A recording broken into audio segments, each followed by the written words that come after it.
Welcome to this edition of At the Mic. It is a very special At the Mic.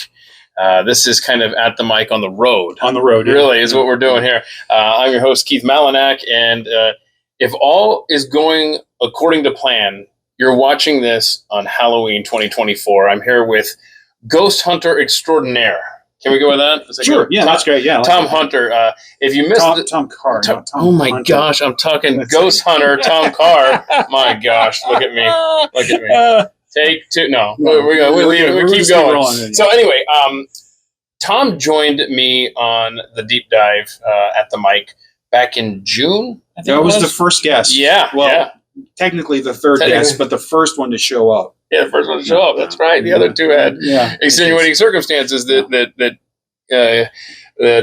forced you to be the premier guest. I think the ghosts affected them. Okay, sure I was the first one. I like it. Yeah. So back in June, you spent a couple of hours with me in the audience. We had a great time talking about ghost hunting and all of the different aspects of that.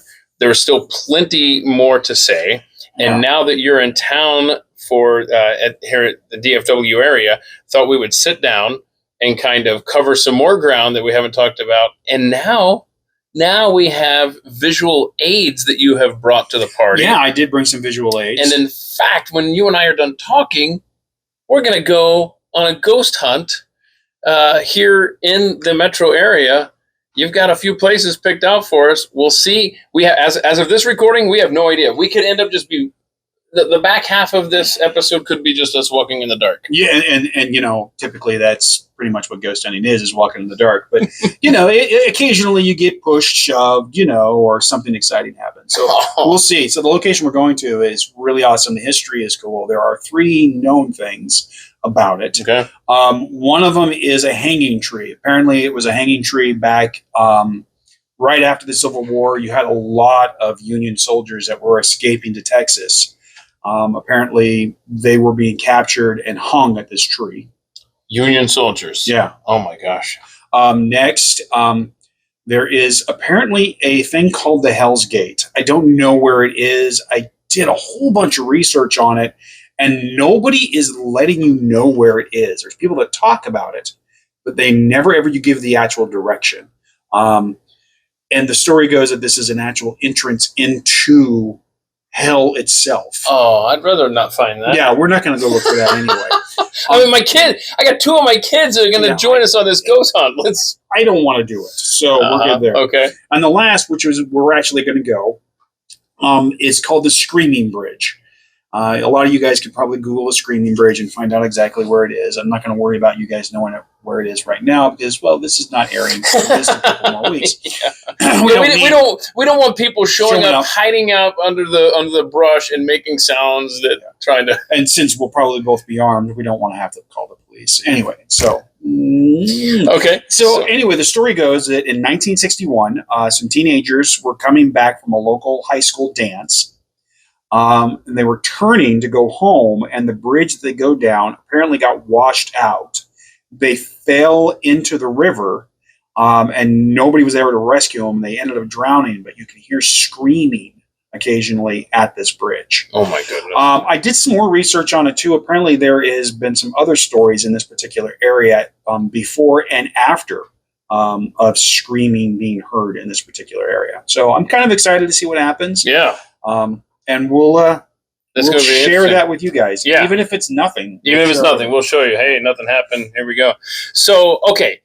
Before we head to these locations, I want to go over the kind of the ghost hunting paraphernalia. Yeah.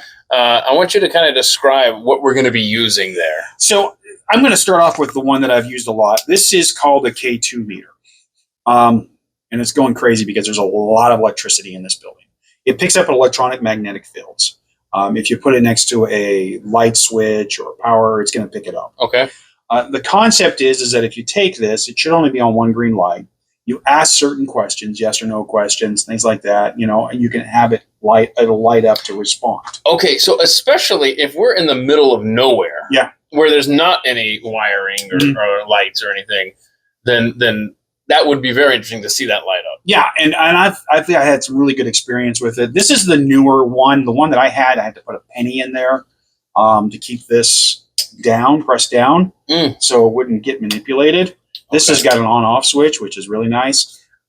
$15. The first one I bought was $60. And what's this called again? It's called a K2 meter, or if you go on to Amazon, you can actually just Google ghost meter, and a whole bunch of them will pull up. I want to see if I'm real.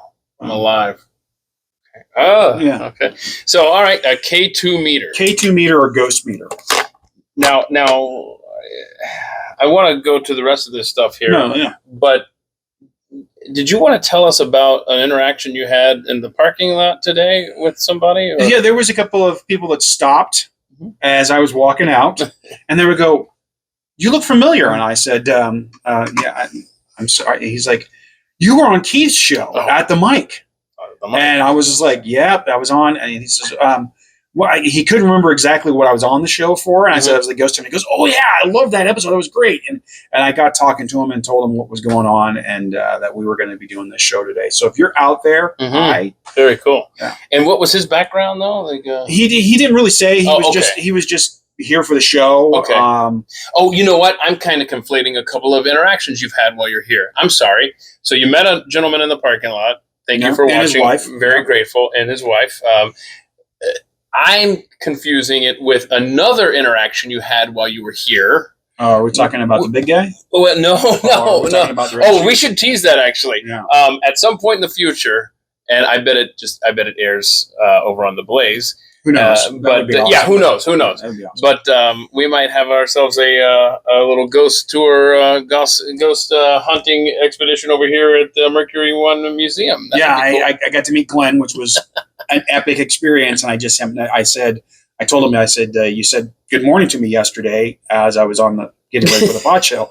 And I was just like, but it was such an honor. And I told him why I was here, that I was a ghost hunter, and that I would love to investigate the museum. And he's like, "Oh my gosh, did you see those videos?" And I said, "Yeah." And he says, "Oh, we've got to do this. Okay. This would be awesome." That would be awesome. Keith talk to my people. Okay. And we'll get this organized. So, all right. So I'm looking forward to having you back down here at some point in the future.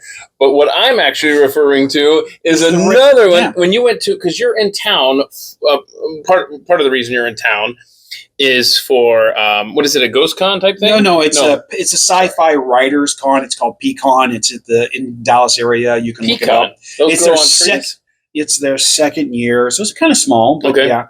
Are we talking about the event what I felt downstairs? Oh my gosh, we got so much to talk about. No, we'll get to that in a second. I should have taken a pen and paper. No, I'm talking about the gentleman with the background with maybe some knowledge of this kind of stuff. So there's a whole bunch of stuff. So I talked to an electrical engineer today. Okay, there we go. And he was talking about EVPs. For those that are new, an EVP is electronic voice phenomenon. Okay. It's captured with an audio device, whether digital or analog. And it's typically not heard audibly. So I don't hear it, but I record it. Okay. But you don't know that you're recording it. I don't know I recorded it. I had mentioned to him that we had noticed, myself and another gentleman, his name's Russ Larson. He's been ghost hunting probably as long as I have. Mm-hmm. I had noticed when I was listening to some audio, I was like, "Hey, Russ, have you ever noticed a clicking sound right before we get the EVP and a clicking sound right after?" And he's like, "Oh my gosh, I have." So we started just randomly pulling old audio and listening to EVPs. And about 90% of the time when we captured something, there was a little pop. And you couldn't hear it unless you had the earphones on. And we were like, why is that? That's weird, man. Yeah, it was really weird. And it kind of helped us kind of pinpoint EVPs a little bit better. Wow. So I got talking to this electrical engineer, and I said, "Yeah, I believe they use energy to communicate with us." And he says, that popping sounds like an electric condenser. So when energy builds up and it gets too high, it'll pop. And it'll make that, it could be them building that energy up. In order to make their sound audible. He says, that would explain the first pop. I don't know what the second pop is, but that would explain the first pop. That they've built their energy up. And it's kind of like the movie Ghost, where Patrick Swayze's in the subway and he's trying to move the can, Right. and it takes that energy and it drains him.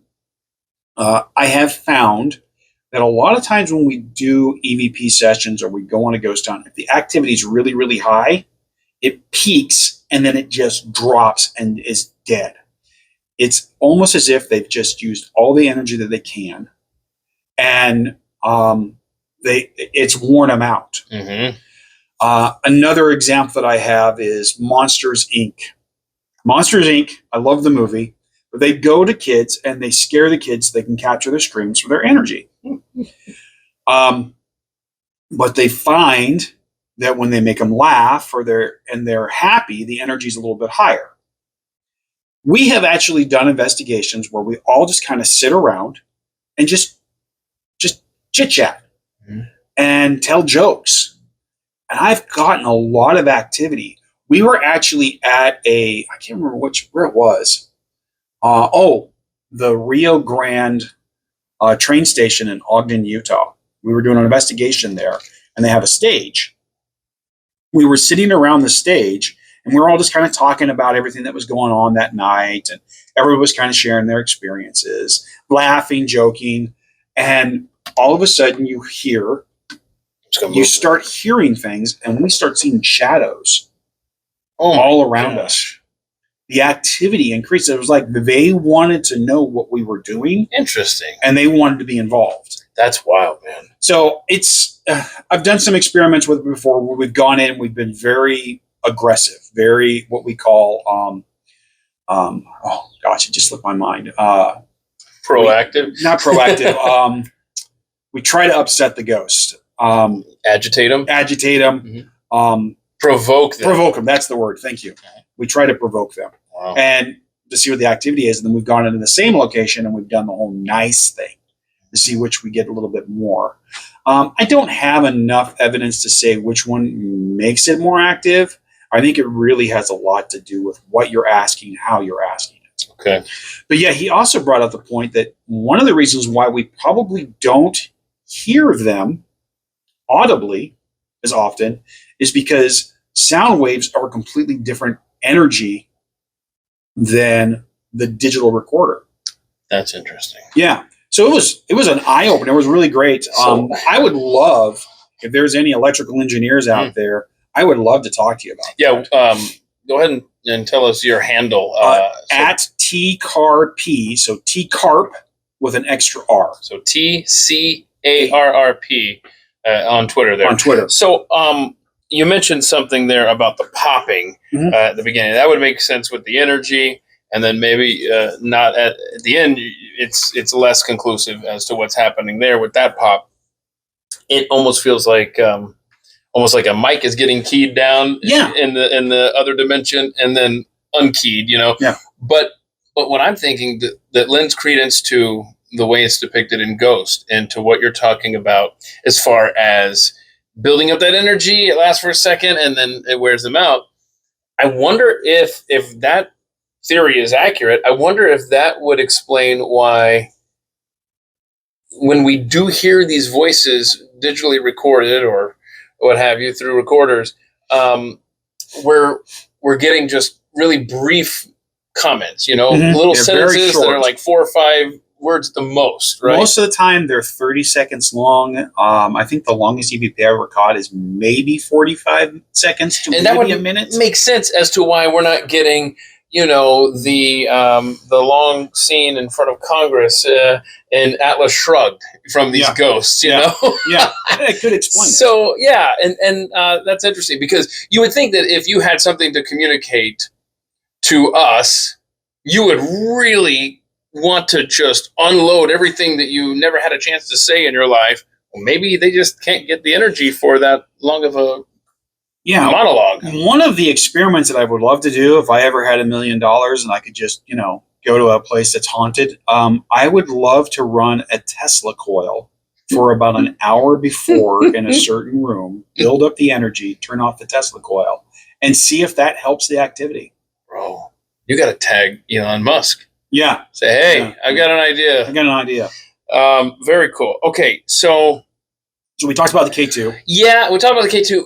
You just mentioned there, and I don't want to move on from this because I will forget. But you talked about some energy you think you felt because right now, what's happening right now? We're recording this on September 21st, I think it is, 2024. And so what's happening downstairs is Glenn Beck, my boss, is hosting an art gallery, and so interspersed with all these cool paintings is a bunch of history stuff from the museum that they've brought over and kind of intertwined with the artwork. And the artists are actually taking these items, and Glenn asked them, hey, get inspired by these historical items. Okay. Paint your painting to these items.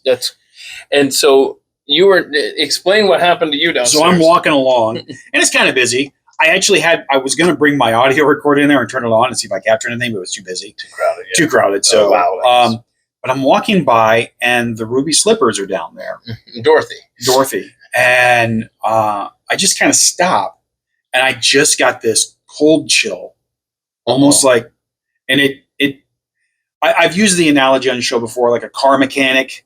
You pull your car in. Yeah. They can hear it. They know what's wrong with it. I've been doing this long enough that I can walk into a place, or I can go to a place, and I kind of go, we're probably going to get something tonight. And I did, and it was just for a fleet second. But where in the building are the slippers? Just right down as you walk along one of the sides. I think they're right before the Lucille Ball dress. Oh yeah, there's a big air conditioner vent. Right? I'm just kidding. Yeah, I'm just kidding. I'm kidding. Yeah. Okay, that leads me to another question. If there is some entity or some sort of supernatural force somehow around the slippers, can you explain to us? Like I can almost wrap my mind around, to a degree, of spirits haunting a specific location. Well, what's the story with it being involved with something that has clearly been transported within the last couple of days? Let's look at the history of just those ruby slippers. Okay. Julie Gardner. Is it Garland? Garland, yeah. Mm-hmm. I don't know how much you know about Wizard of Oz, but she was pretty tormented during that film. I know that. I know enough of that. Yeah. They starved her. She was exhausted. They pumped her full of drugs. Good point. Yeah. So it's a very negative time for this young woman. A lot of stress were in those 16, 17 years old, I think. A lot of stress and emotion. She wore those shoes a lot. And that's a key to I guess, capturing, for lack of a better word, an entity or a presence, right? Yeah, I think so. I think if you look at items that are probably haunted, and there are a lot of people out there who specialize in haunted items, they will tell you that an energy or a negative energy or even a very overpowering energy can be imprinted onto that item. Julie Gardner is a very good example of that. That entire cast. Yeah. I mean, the Tin Man, he eventually died later because of lead poisoning. Arsenic was being used. The paint. Yeah. So here's a stupid question, but no such thing. Yeah, sure. You haven't heard it yet. So there's a painting downstairs of the characters from The Wizard of Oz. Yeah. Would something like that be too far removed? I think so. Okay. I think it would be. I think it has to have that physical contact. Okay. In history, one of the interesting things that a lot of people did back in as late as the mid 1800s, if a child died, they would tend to shave the hair off and make a doll of that child as a keepsake. Wow.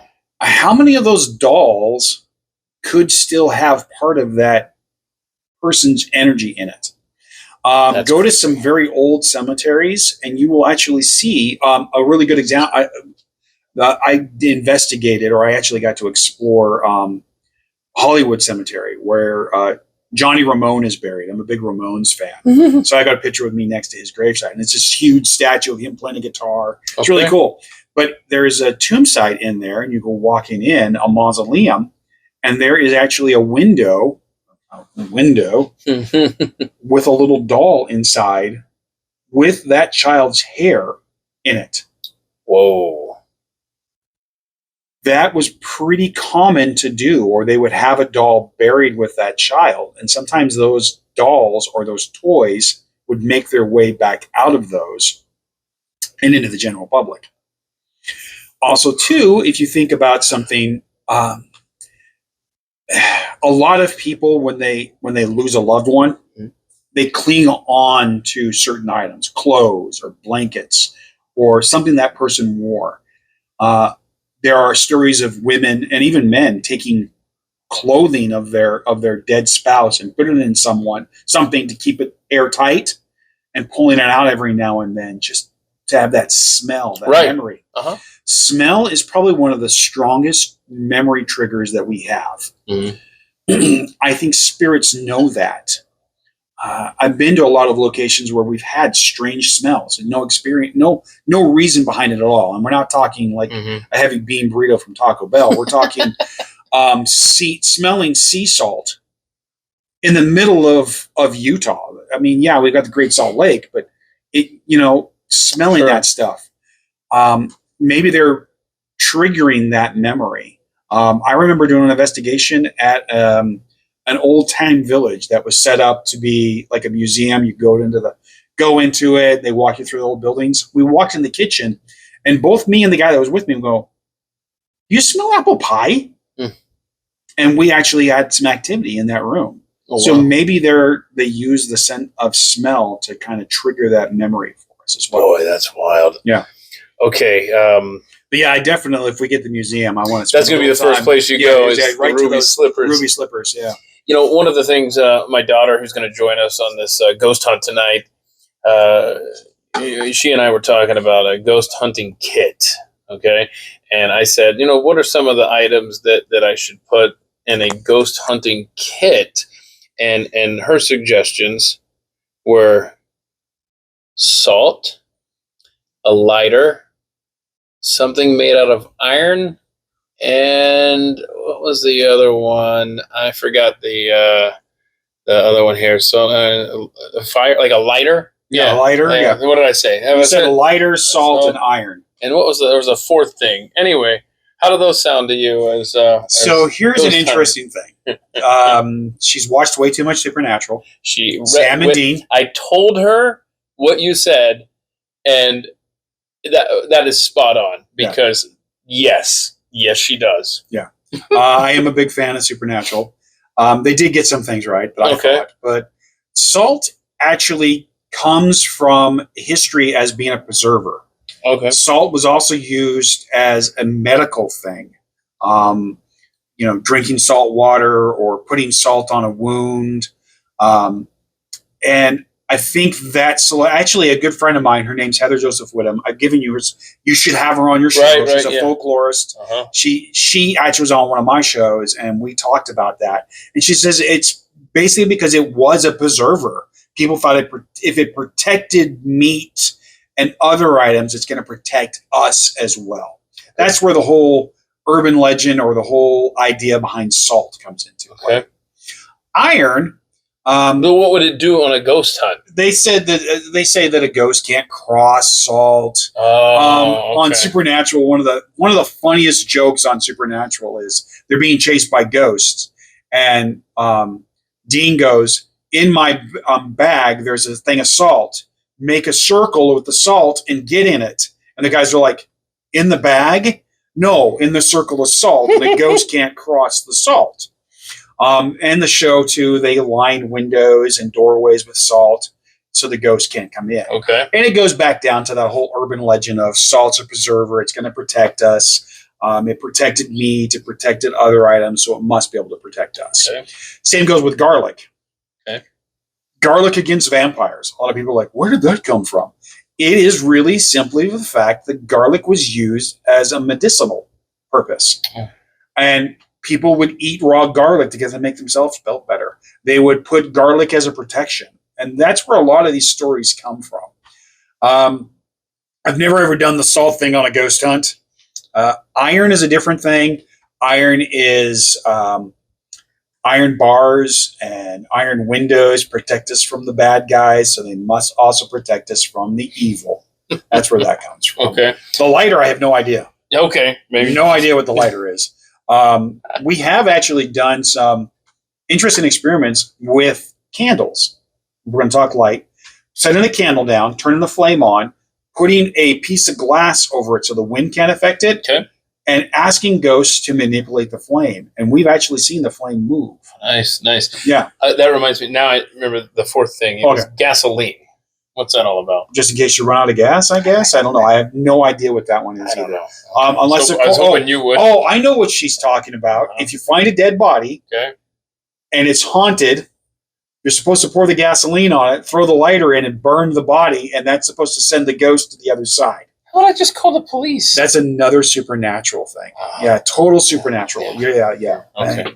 That's a good I need TV to show show, your right? daughter the picture of me sitting in Baby, the car from the show. Oh, okay. Yeah. All right. Yeah.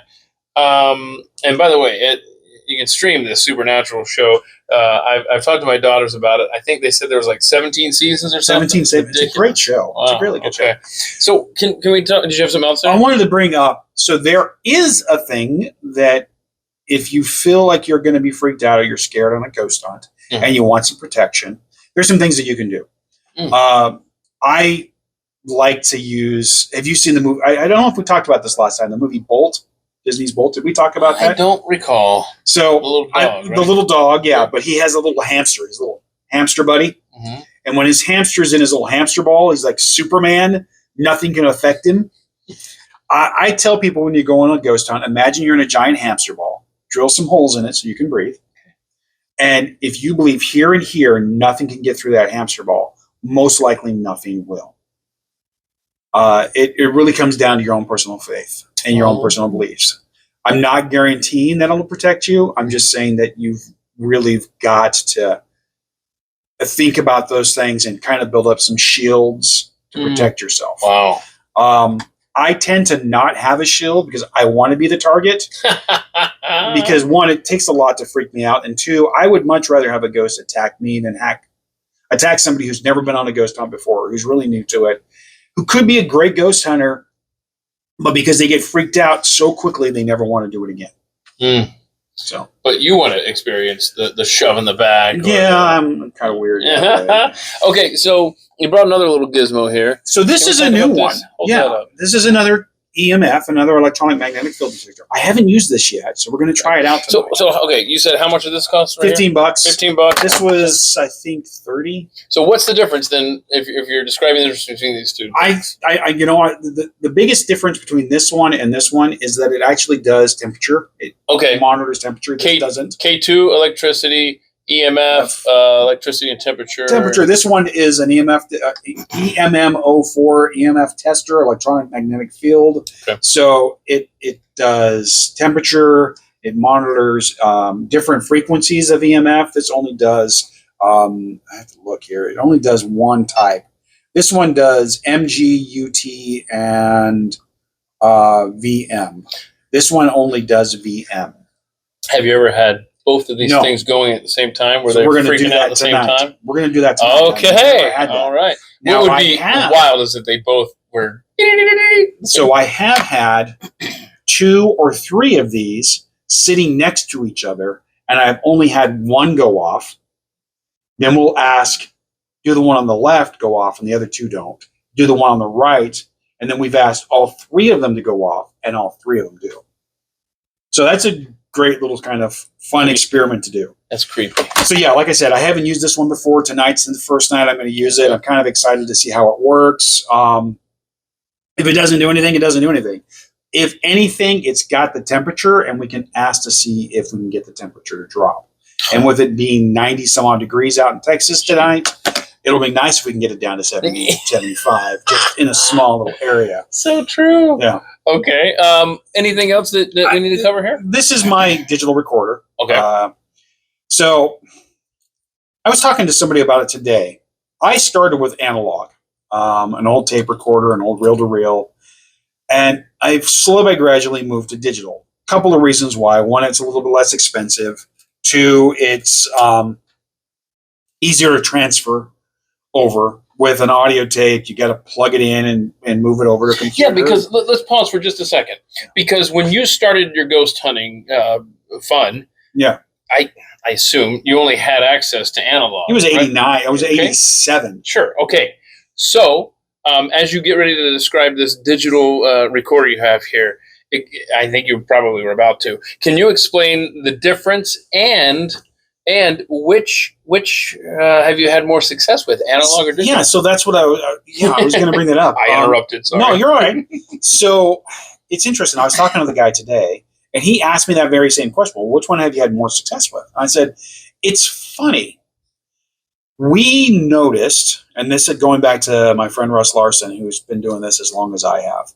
We noticed that we were getting less and less audio on analog and more on digital, the more we used both of them. What do you think that's about? I think, and again, this was the electrical engineer. He says it's probably because MP3 and the way it converts sound is actually easier for them to manipulate. Wow. So he says, you should try MP4. And then I was like, well, then my recorder does MP3 and wave. I asked him, I said, which one do you think would be better? He says, that question I don't have an answer for you. He said, I would actually put it on MP3 and set it up to the highest bit rate that you can to see what you can capture. So I did that. We're going to try that. All right. I want to try MP4 to see if that makes a difference, because the compression rate is smaller and it may be easier for them to communicate with that compression rate. Okay. But yeah, I have noticed that I've almost completely stopped using analog because I am capturing more and more EVPs with digital than I am with analog. You don't want to miss it. Yeah, exactly. So what would you say? Now, first of all, you may not even have an answer to this one, but do you know roughly how many ghost hunts that you have personally been on in the last 25 years of doing this? Oh, I can tell you right now, the Baron Woolen Mill. 35 years of doing this. 37. 37 years of doing this. I investigated the Baron Woolen Mill itself, I want to say close to 60 times. Okay. Just that building. I had access to it, had keys to it. Uh-huh. I would go in there. My team would call me up or say, hey, let's go on a ghost hunt. And we would just go to the Baron Woolen Mill because they had access to it. I want to say I'm probably close to 500-600 ghost hunts. Okay. So just keep that number in mind, 500 to 600. What would you say the percentage of these purposeful, when you're out there seeking ghosts and encounters with spirits, what percentage? Because if someone is maybe thinking, man, this sounds like fun, I'm going to try this, I'm going to go and buy a couple of these items, that doesn't cost a lot. You obviously don't want them to get frustrated. You don't want them to get their hopes up too high. What would you say the percentage of encounters and experiences? 5-6%. Wow. Okay. So let me explain that. So I honestly believe a lot of people that start doing this, ghost hunters, they're doing it because they want the thrill. Uh-huh. They watch a TV show, they see these guys get scared, like, oh, I want to experience it. They go to a haunted house, an actual themed haunted house. They like the scare. They go into these haunted locations now because they think, well, I saw them do it on TV, and every single time it's on TV, something happens to them. They've done hundreds and hundreds of it, but every single time something happens. Then they go on these and nothing happens. And then they slowly by gradually kind of just get bored with it. Right. Or occasionally something happens and it sparks a better, more interest. Well, this is like golf. Exactly. If I have one perfect shot, I'm coming back. and that's what a lot of ghost hunters start out as, the thrill seeker. That's the only reason why. Then you weed those guys out or gals out or those people out, however we want to be woke and polite or whatever. And then you get the ghost hunter. And that's somebody who's like, hey, I want to go. I've had this happen. This worked really well for me. I'm going to try it again, see if it does. And then they specifically start looking for places that have a lot of haunted history. And they start going to those places. So they get a little more activity. They go on these little ghost tours. They rent out a haunted location. They go down to Waverly Asylum, which is supposed to be like one of the most haunted locations in the world. Wow. And they have a ton of things happen. Then they get to a point where they get their fill and they start falling off. Of those, you probably have 2 or 3% that become paranormal investigators. People who are like, this was really cool. I want to know why. And they start investigating. They start doing research. They start going back to same places, seeing if they can recruit stuff. Those are paranormal investigators. Those people kind of stick it out and tend to be out. I'm a paranormal investigator, but I'm also a paranormal researcher, which I think is the last thing. I like to go to a place that isn't supposedly haunted, try things, and see what I get. Then I go to a haunted place and do the exact same thing and compare the two. Was the activity the same? Was it different? Whatever. I also research other, like this. I found this. I was like, that looks kind of cool. Let's see what it does. A lot of the TV shows, they did this thing where they have a flashlight, a little tiny mag flashlight, and they kind of twist it so it's just barely on, and then they have the ghost touch it and everything. I think I showed the video. Yes, you did, yeah. I actually was the first person to ever do that. Oh, wow. Nobody had ever, you never saw it on a TV show. I put it on YouTube or Facebook or something, and within like 6 months, every damn TV show was doing it. I was like, hello. Nice. Credits. Wow. But yeah, so that's where I'm at. I'm a paranormal researcher, but I also like to take people out on the ghost hunts and explain things. I love to teach this to people. I love to share my passion with the paranormal with people because I find it's very fascinating. I just wanted to make sure. Yeah, the mic is still going. So yeah, good. I was like, we just did a whole 36. Oh, the mic's dead. Damn it. Okay, so I was going to ask you here. When you're going out and you're doing these ghost hunts and do you find that does it make a difference if you're say by yourself or with a big group of people? Do the ghosts say, "Hey, I'll jump in here, but last time you were here by yourself, Tom, I wasn't in." Yeah, it can make a difference. So the very first ghost tour that I ever organized or set up, and it was a very good lesson. We overbooked it. We had 75 people show up. Wow. And we got nothing because there were so many people. We couldn't break anything down. We couldn't hear anything. Probably couldn't get 75 people to shut up at the same time. Exactly. Ideally, 4 to 6 people is the max that I like. Okay. It's very controllable. One of the things that I like to do, and we'll do this tonight, and we'll show you on video, is the very first thing that we do on a ghost hunt when we get to the location is we all kind of stand around in a circle, put our left foot in and our right foot out. No. And we introduce ourselves. We say, "Hi, this is Tom. My name's Tom Carr. I'm really interested to see what you have to say tonight. We've got some devices here that we want you to communicate. I would really love to have you talk to me tonight." And I have everybody introduce themselves, say why they're coming and what they would like to do. There's 2 reasons for that.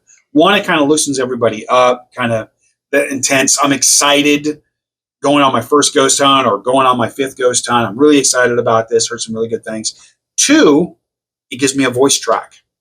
So if I capture something and I'm not quite sure what it is, I can go back and listen to everybody's voice and compare it to what I caught. And then I'll give it a false positive. All right. Anything else that you think we need to discuss here? No, I'm really excited to see what happens tonight. And I'm hoping that we get some really good activity tonight that we can share with you guys. And remind everyone, because we're gonna edit this so that we go from here to the actual ghost hunt. We're about to try to get activity at 3 different locations, right? No, just the one. One location, but 3 different things are within walking distance. Within walking distance, we're just going to head to the one. We're just going to go to the Screaming Bridge. I really don't want to go to the Hanging Tree because we're not. Oh, okay. We're not even going to try. We're just going to go right to the Screaming Bridge and just do that there. And we're not going anywhere near the portal to hell. No, I cannot find its actual location. That's fine. Yeah, and I'm not even interested in it either.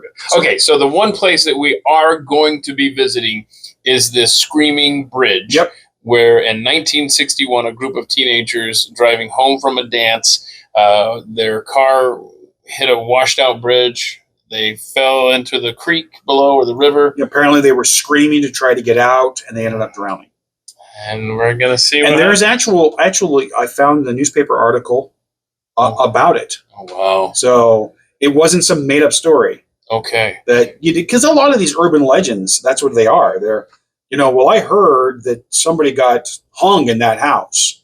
And then it just builds up and builds up and builds up. You found a historical record of this. I actually found a historical record. Okay, last thing here. You live in Missouri, Missouri, not Salt Lake, not Utah anymore. Yep. And you do this on a regular basis where people can seek out your services? I've been trying to get back into it. I did it on a regular basis out in Utah. I moved out to Missouri 2.5 years ago. I just did a ghost hunt at a place called Hans Mill. I talked about it on Pat's show. It was a Mormon massacre that happened. 18 people were killed there. An entire mob, a militia showed up, about 200 men, and they musket ball fired into the mill itself. 2 young boys were dragged out and executed. So I did some video of it, and I'm planning on doing the ghost hunt here probably in a couple of weeks. I'm going to go out there and see. I'm chopping that video together, and I'll be putting it on my Twitter account and sharing that with everybody. Okay. And then I've got another one that I'm planning on doing that I really want to do. I just got to figure out when I can do it. I'm a huge blues and jazz fan. I love blues and jazz. A lot of people don't know the history behind blues, but one of their most famous guitarists is a guy named Robert Johnson. Robert Johnson actually tells a story of selling his soul to the devil at the crossroads. And that's where the crossroads story comes from, the legend about you can sell your soul to the devil at a crossroads to play the guitar. And he died mysteriously within like 3 years. I want to go down to his gravesite and do a ghost hunt at his actual gravesite. Wow. Yeah. Okay. But there's a couple other places in Missouri. But if you're in the Kansas City area, you have a place that's haunted, you want me to come check it out, I'd be more than happy to do that. Okay. So, and don't forget on Twitter X, it's at TCarrP. That's TCarrP. Yep. And your DMs are open if people want to reach out to you? Okay, cool. Well, I'm looking forward to tonight. Let's go and get some barbecue and then head down there. Got to eat before it goes. I can't believe it's 98 degrees in late September. I don't like that. No, I don't like it. It's been hot here. I wore jeans yesterday, and that was a mistake. It was a mistake. All right. Let's go. Let's go. So here we are at Arlington, Texas at the Screaming Bridge, brought here by ghost hunter Tom Carr. And I'm assuming, I honestly don't know. I'm assuming this is where the bridge went out. We talked about earlier about the high schoolers in 1961 that ended up careening off of this bridge into the river below. That's the West Fork of the Trinity River. Can't really see the water there, it's underneath. But I want you to look at something here. Let me switch this around. Look at where the top of the concrete used to be. You see that? So the ground's washed away there, substantially away from the side there. And you see these columns, how deep they used to go into the earth. And so that's apparently where they careened off. The 3 high schoolers that Tom mentioned earlier, 1961. Just terrible. So, we're going to see if we can here's what it looks like. I mean, this is the bridge. It's very colorful now. And Tom's getting all of his ghost gear ready. And we're going to see if we can pick up any kind of energy and any kind of audio. I mean, it's very peaceful. If you didn't know what went down here, if you didn't know what went down at this location, what are we at? 49, 59, 69. What are we? 39, 49, 59. Boy, me doing math is painful. 63 years ago. You know, you would think, wow, what a lovely spot this is. Sure, there's graffiti everywhere, but you hear the birds chirping. It's sunset now. Anyhow, we're going to get the equipment hooked up here. Tom, is there anything that you would want to mention here at the onset? I've got my audio recorder going right now. I've turned on both K2 meters or EMF detectors. Okay. We're sitting about 95 degrees outside. I haven't had any activity yet, but so I've got that going. I'm going to set up the camera. What's going on here? It's your phone. What's my phone? No. Yeah, You're right. Yeah. Look at this. Even this one's going off. You can see it jumping too. Slimer is near. Yeah, so that's actually a really good thing to point out. There are some paranormal teens that try to manipulate that by hiding a cell phone close by. All right. And if you switch to airplane on and off, it'll actually set that thing off. I don't like that. Yeah, Jerks. Unfortunately. So. All right. Well, we'll check back in with you once you get everything set up here. Yeah. Looking forward to. I'm putting some batteries in a flashlight just in case we need it. We leave our phones away from. Yeah, I think we should. I've got mine sitting right there. You keep your phones off to the side so that the meters don't get fooled. I'm picking up something right here. So I don't think it's the microphones. Mine's on, right? Mine's on. So the microphone does do a little bit, but you got to be really close to it to have it to go off. Is there somebody here with us? Can you make that light up a little bit more? See, because it's just sporadic.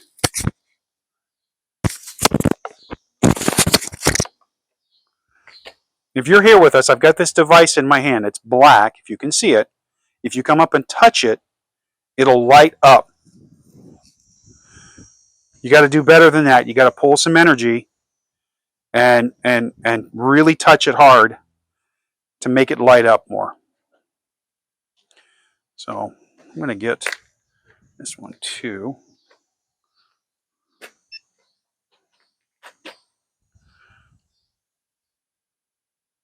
See.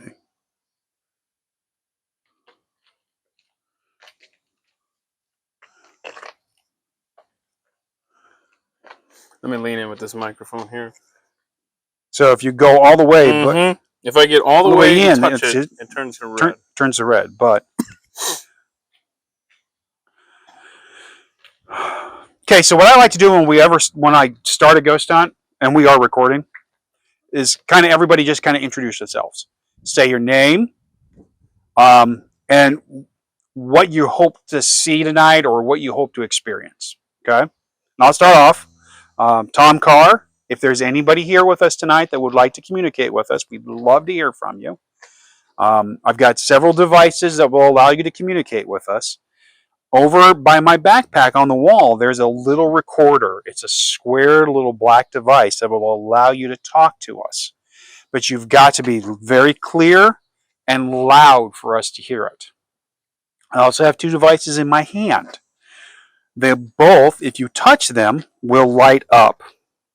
So I'm hoping that we can meet with you or at least get some answers from you tonight. All right, my name is Keith Malinak. I would just love to know that this is real. And if you can prove that tonight, that would be awesome. Ezra Melinak, and I just want to see any evidence of this bridge, anything here. Feeling Melinak, and I think that like any activity would be cool. Okay. So I'm not sure if that's you that's lighting this up or not, but if it is, you need to actually hold on to it or use some more energy to light that up for me.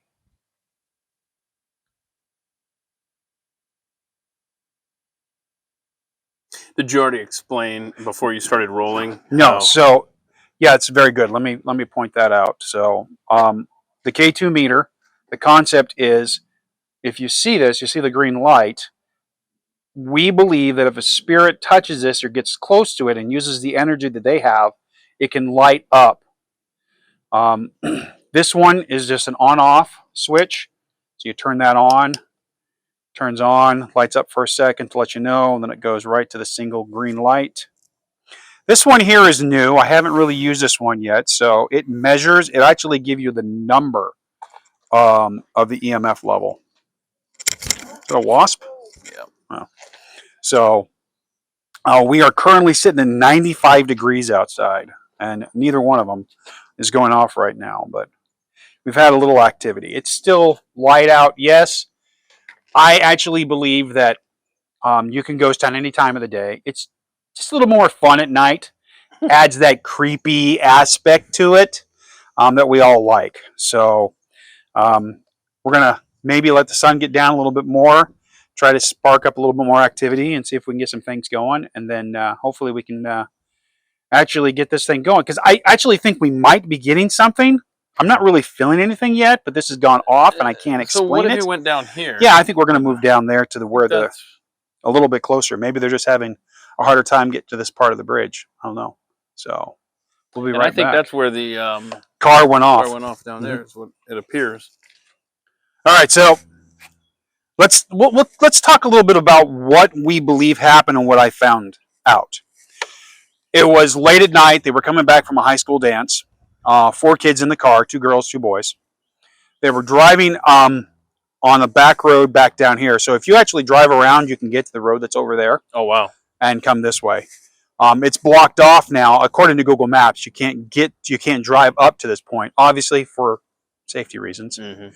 But they turned, and the story goes that there was actually somebody else that had driven down the bridge before them and knew that it had washed out.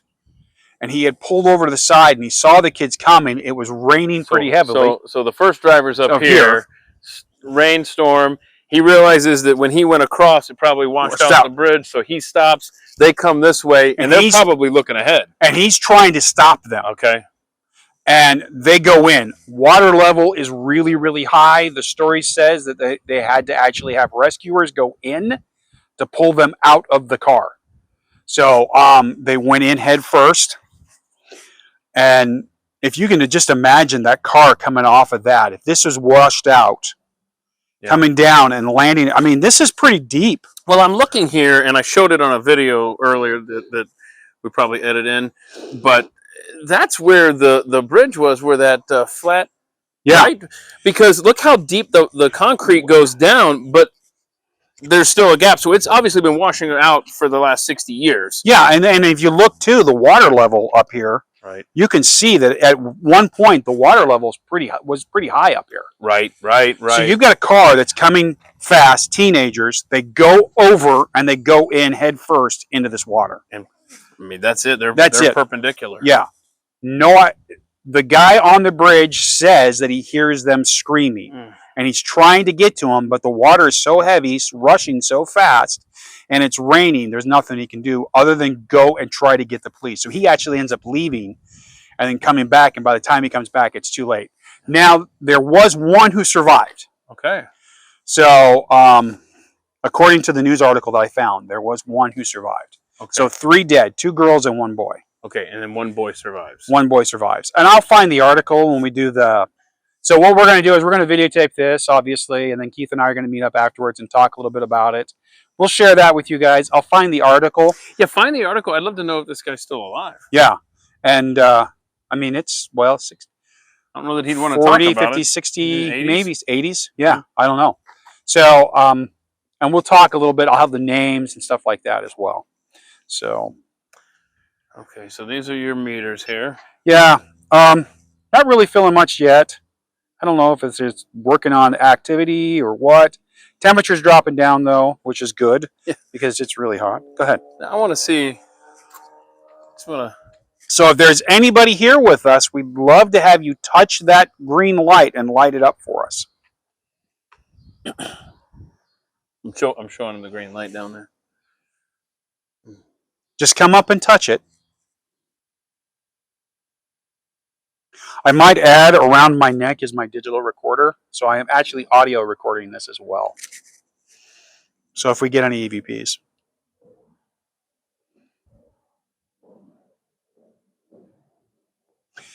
So if you're here, I would like to know, did you see the guy on the bridge trying to warn you before you went over the side?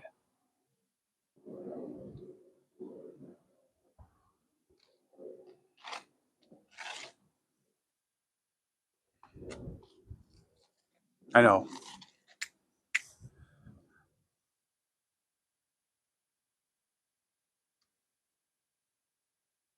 Were you drinking that night after the party? After the dance? There's nothing in the article that says that, but I'm just kind of curious. Were you drinking?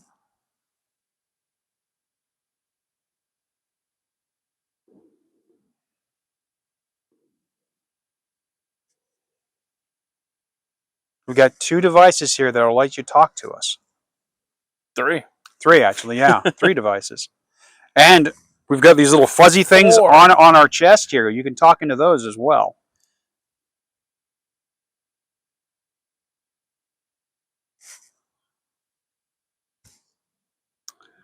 I think we should probably just wait a little bit, let it get a little darker. Yep. And then that's where it ended. That's not where our night ended, right, Tom? I mean, No. we were out there on that bridge for quite a while, but We that's where ended the up with footage about ended, right? What yeah. happened We there? ended up Was with what you experienced, with your equipment? Was that a unique thing? Talk to us. So here's the strange thing. We were out there for almost 3 hours. We got about an hour of video. And as soon as I got the EVP, and we'll play that EVP here shortly, as soon as I got that EVP, it's like my camera just decided to not record. All the files are corrupt. Um, Even my audio that I recorded after I captured the EVP was jacked up. Now, I'm not saying that's paranormal. I'm not saying it's the ghost. It is just, it isn't normal for my equipment to do that. So that was really, really bizarre. So we didn't hear anything audibly, right? I mean, I didn't, and you didn't say anything. Like at the time, we didn't hear anything. It was only when you went back later that you Yeah, were so able to find that one. I went back and I listened to about 2.5 hours of audio, and I did capture one EVP, and we can play that right here. Oh, yeah, 10 cool. seconds long. Yeah, it's about 10 seconds long, and you're gonna hear a girl's voice say help. Oh. Okay, if that was you, can you do that again for me?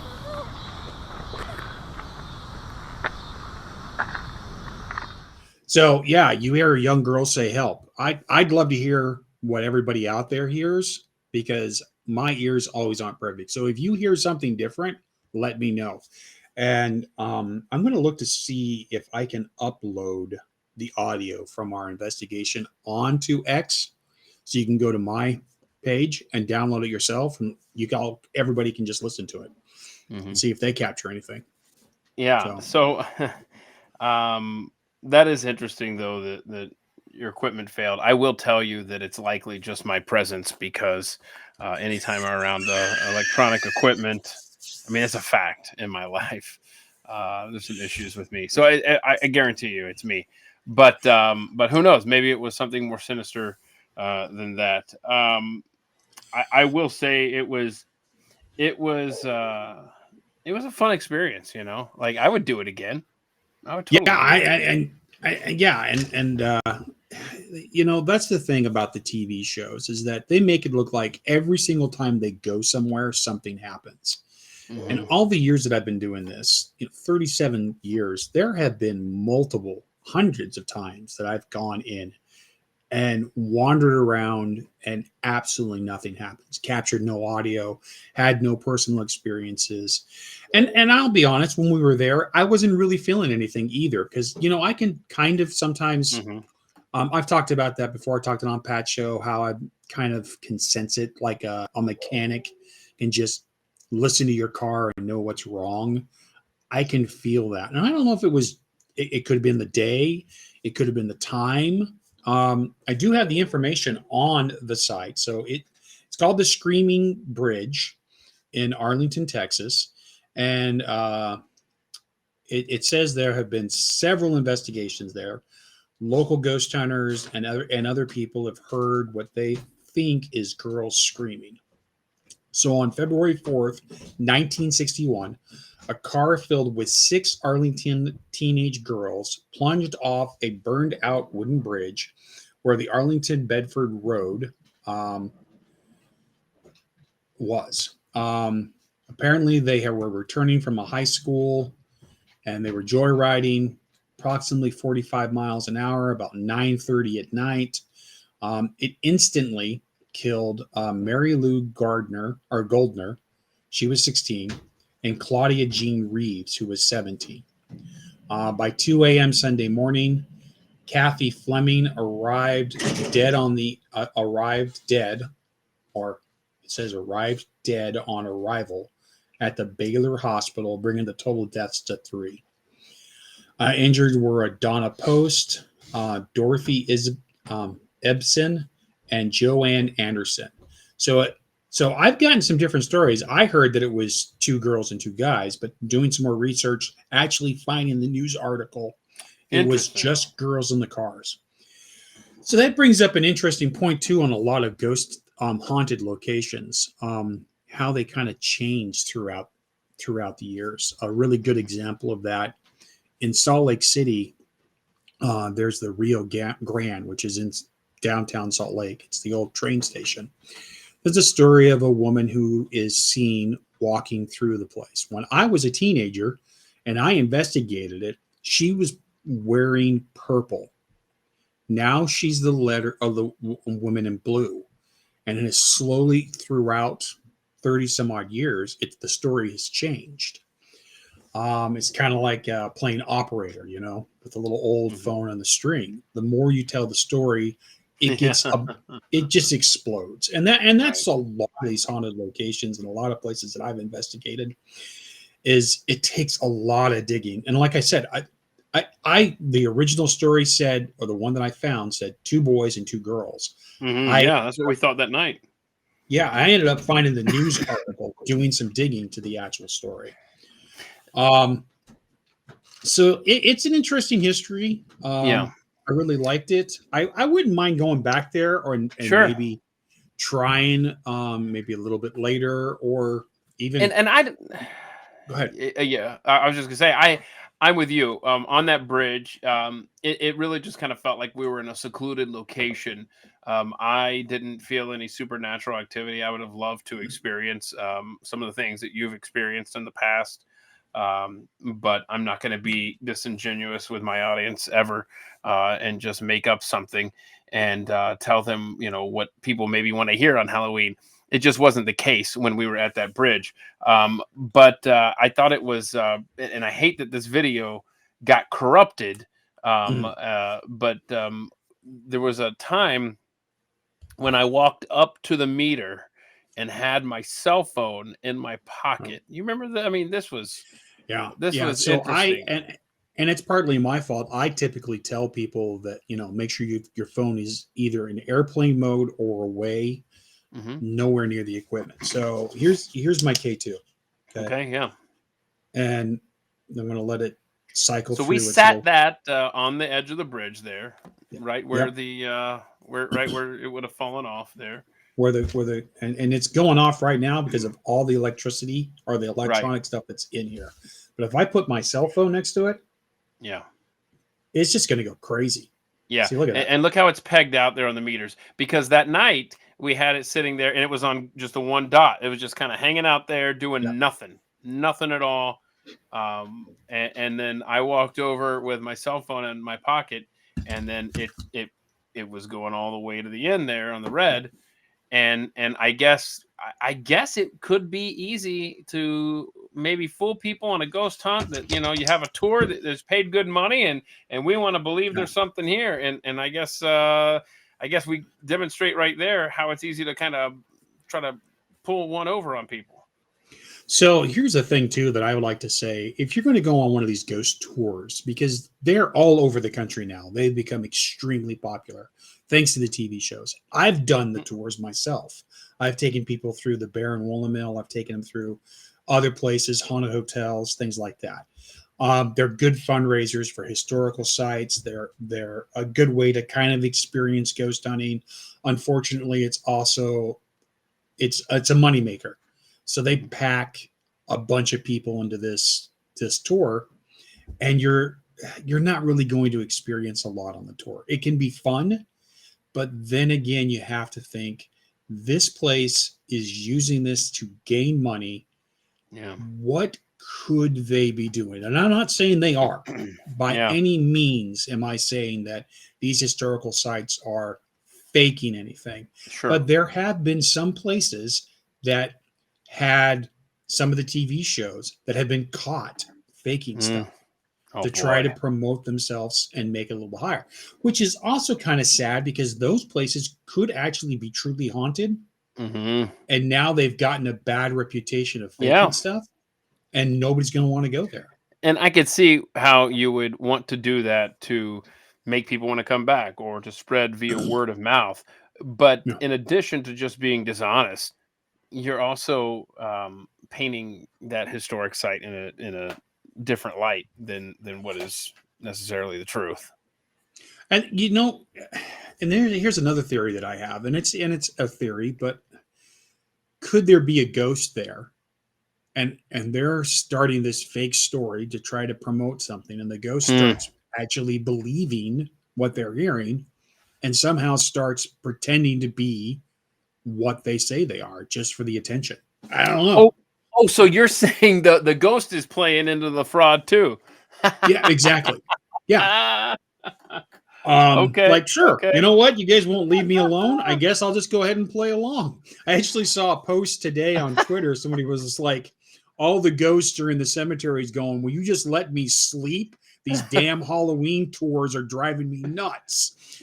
And I'm like, you know what? I've actually done those. So yeah, I kind of feel bad. But so it's a great hobby. It's a lot of fun. If you're going to do it, go on the tours with an open mind. If you can get a place that's not too expensive and you can do a private group and you can keep it 5 to 10 people and you can spread out, that's a great way to do it. Yeah. There's some places here in Missouri that I want to go check out that are pretty pricey. There is one in Garnett, Kansas that I'm dying to do, but I want to do it by myself. And it's $450 for the entire night. I would love to spend 7-8 hours in this building by myself with a camera up and see what I can get. I actually reached out to them and I thought they were like, so how many people's in your group? I said, no, it's just me. Like, just you? Yeah. Are you sure about that? Yeah. You don't want anybody else to come along? Do you want one of us to go? No, just me. But I'm hoping that I can scrounge up enough cash to do that eventually, because I think that'd be kind of fun. I hope you'll record that too for us. Oh yeah, I would. I would definitely do. I would definitely go live on X or do some recording. So I actually did one just recently too. I went out to Hans Mill. We talked about that on the Pat Show, where the Mormon massacre was. And unfortunately, I had a bunch of teenagers show up, and it kind of ruined it. I was starting to get the creep vibes too right before they showed up, and I was hearing what sounded like footsteps all around me on the gravel, and I was by myself. I'm going to go back maybe later at night, and when there hopefully isn't any teens there, and try again. I didn't get any audio. K2 kept going off because of my camera, which is something I'm going to have to figure out if I'm going to start doing this a little bit more on X, which I want to do. I want to share these experiences with everybody. Try to figure out how to shield that or make it so the equipment doesn't go off as easily as it does with, here we go again. I mean, just putting the phone next to it. All right. Well, you mentioned you are on Twitter at TCarP, right? I get that right? Yep. TCarp, 2 R's with an extra R. Yeah. Yeah. TCARRP. And please make sure that we know if you do some more of these ghost hunts. What are you doing for Halloween? What are you gonna be doing? You going trick or treating? You know what? I love, tonight is awesome. I love Halloween. I love handing out candy. And I'm, my favorite dad joke, kid walks up to me, trick or treat, and I go, trick. And just stare at him. Oh no. Yeah, just cruel, man. So we actually get it. We've been in this house now for almost 3 years, and we actually get a pretty good turnout. The first year we were here, it was pretty good. Last year was a little slow, but I'm expecting another good turnout. Which is awesome. I like it. And I'll probably be playing a horror movie in the background. For those who end up following me on Twitter, I actually do another thing too. It's called 61 Days of Horror, where every single day, from September 1st to October 31st, I watch a horror movie and I rate it on a D20 because I'm a big geek. So if you're into horror movies, what is Tom Carr's go-to favorite horror movie of all time? Probably Alien or Event Horizon. Those two have, and the director's cut. You got to watch the director's cut because they just freak me out. I wish I was prepared for this conversation. I would have worn a button-up shirt, and then I would have had my fist pop out. So here's the other cool thing. I'm also American Werewolf in London fan. This is my original VHS copy, and I got David, the star, to just sign Uh-huh. it a couple of weeks ago. Nice. Good for Yeah, you. that's How awesome is So yeah, that? horror is my favorite genre. But Halloween, you know what? Go out and have fun. And I really don't care how old you are. If you dressed up and you come knocking on my door and you're 93 years old, I'm going to give you a candy bar. Nice. Good for you. Good for you. Yeah. Okay. So keep an eye on Tom's Twitter feed at TCarP, TCARRP, 2 R's. And I'm sure I got we can there. work on another free thinking our Thursday Yeah. show where we can talk.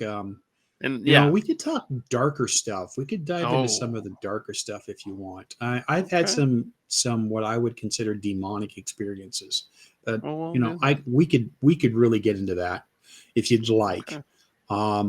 That would be fun. I'm game. And then hopefully we can get your boss to talked into letting us eventually. That's go down right. to I the hope you get museum. down here again and Yeah. turn you loose on the Mercury Museum. I'll across the tell you parking lot what, if there. you scheduled a date, I would make the time to come down. We're I definitely want gonna to investigate that place so we're bad. gonna try to make that happen after Yeah. the election for sure. And Yeah. speaking of the election, a week from today, on Thursday, November 7th at 2 p.m. Eastern, I'll be sitting down again with Jovan Pulitzer for part 4 of how our elections are stolen with him. He could do he could do an but episode every week up I to know.